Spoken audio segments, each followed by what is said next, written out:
वही ज्ञान परमात्मा जो 600 वर्ष पहले हमें प्रदान कर शरीर चले गए थे, आज वही ज्ञान है, ये दास प्रचार कर रहा है परमेश्वर की आज्ञा से। उन्हीं की कृपा से ये सब कार्य हो रहा है, परमेश्वर कबीर देव जी की कृपा से। अब यही कारण अब हो रहा है कि जितने भी नकली गुरु, ऋषि, महर्षि, संत हैं, इनका ज्ञान शास्त्रों के विरुद्ध है और परमेश्वर के ज्ञान से इनकी अज्ञान की पोल खुल रही है। तो अभी उसी तरह हाथ पैर अब मारने की चेष्टा की है इन्होंने कि भाई कहीं तुम्हारा ज्ञान जनता को पता ना लग जाए। तो इन व्यक्तियों ने, ये जो गुरु हैं, धार्मिक गुरु बने बैठे हैं, संत बन रहे हैं, इनने जनता के कल्याण से कोई लेना देना नहीं है। ये तो अपने ऐसो आराम को देखते हैं, अपनी प्रभुता को देखते हैं कि कहीं ये शिष्य तुमसे विमुख ना हो जाए और तुम्हारे को उपलब्ध हो रही दान से सुविधाएं ये समाप्त हो जाए। लेकिन अब इनकी दाल नहीं गलेगी, क्योंकि जनता शिक्षित है, समाज बहुत समझदार हो गया, मानव समाज।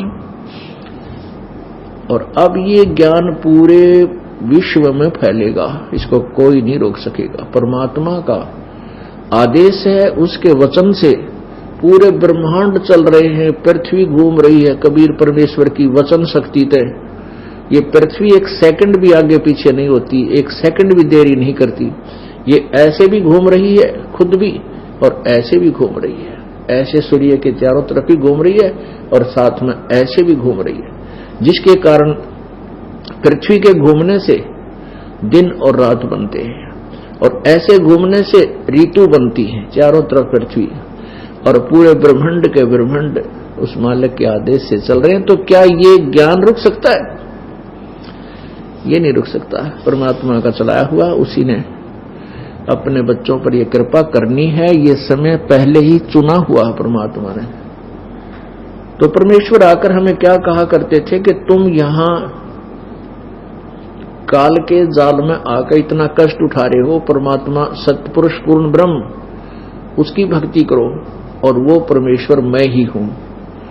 समय समय पर परमात्मा ये भी कहते रहते थे कि मैं ही खुद प्रभु हूं, लेकिन उन अज्ञानी संतों ऋषियों ने परमात्मा का विधान बदल दिया कि वो ये बताया करते थे कि परमात्मा निराकार है, वो साकार में आता ही नहीं।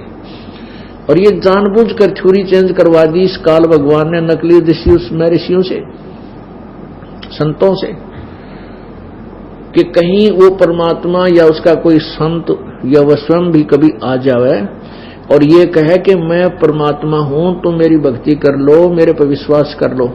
तो जनता, मानव समाज ये विश्वास ना करे कि ये भगवान है, क्योंकि परमात्मा तो निराकार है। उनके ऐसा भर दिया उनके अंदर अज्ञान, तो जिस कारण से अभी तक ये अज्ञान फैला रहा। अब परमात्मा का ये तत्व ज्ञान है कैसा है? और ज्ञान सब ज्ञानड़ी,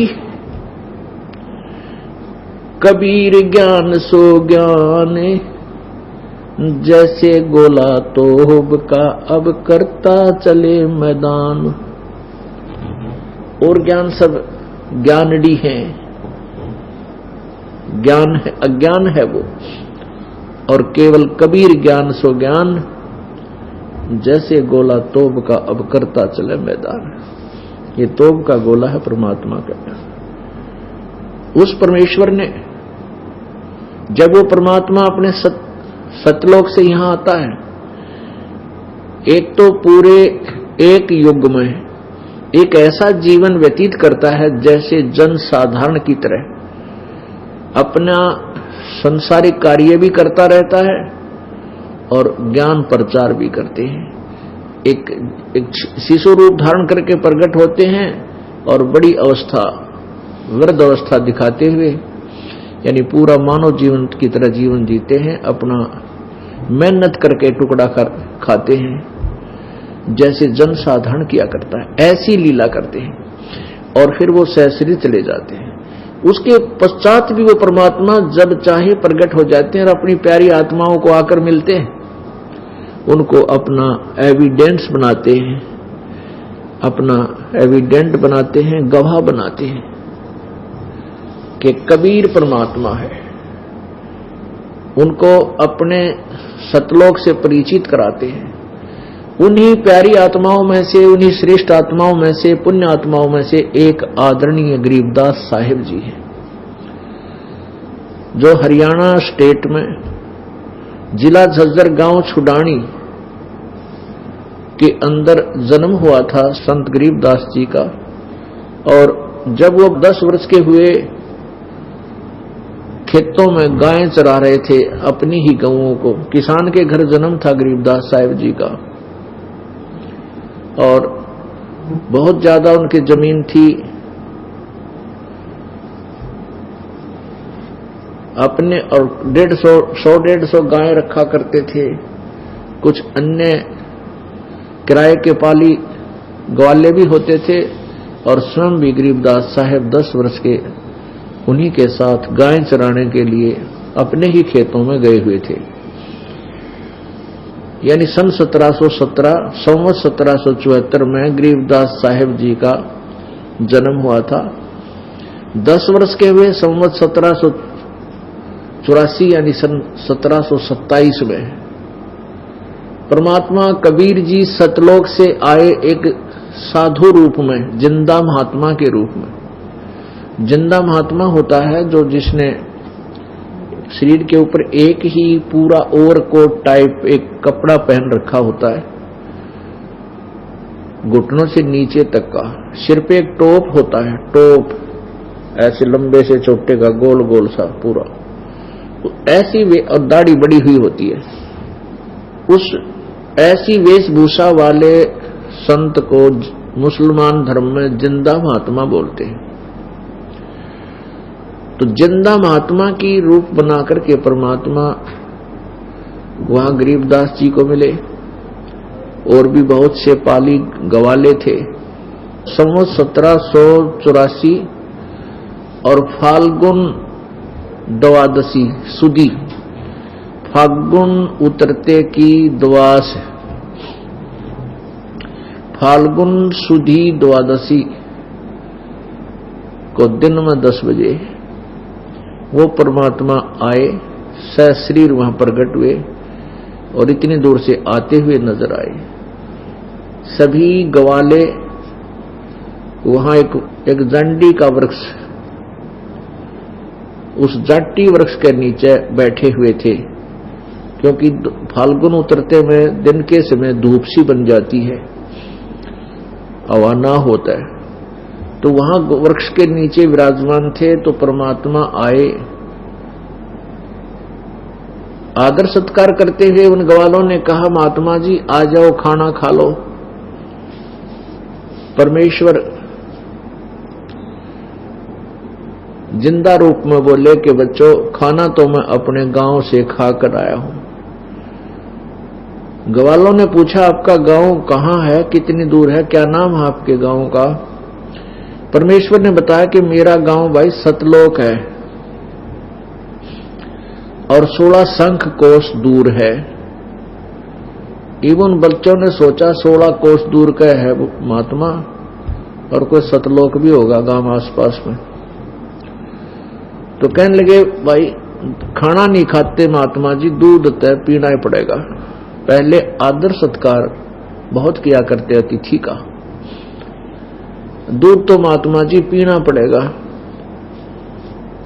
तो परमात्मा बोले, भाई दूध पी लूंगा, पर मैं बिना मैं कुंवारी गाय का दूध पिया करूं।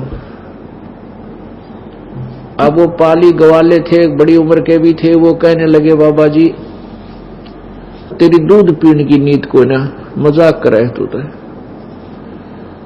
परमात्मा बोले, देख लो भाई, दूध पीना है तो कुंवारी गाय का पिया करूं होता है।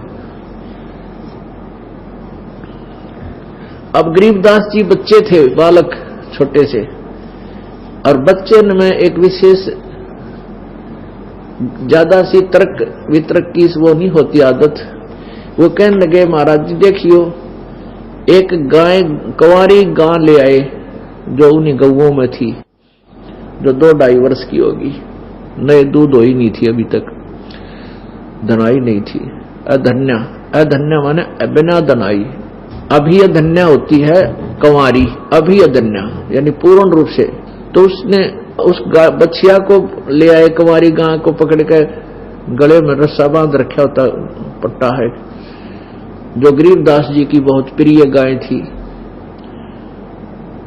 उसको लाकर खड़ा कर दिया कि महाराज जी देखियो, यह दूध क्यों कैसे देगी, इसका बच्चा तो है ही नहीं, आप किसी बच्चे वाले का दूध पिलो। परमात्मा बोले भाई तुम ऐसे करो, जो तुम्हारे पास कोई बर्तन हो ना,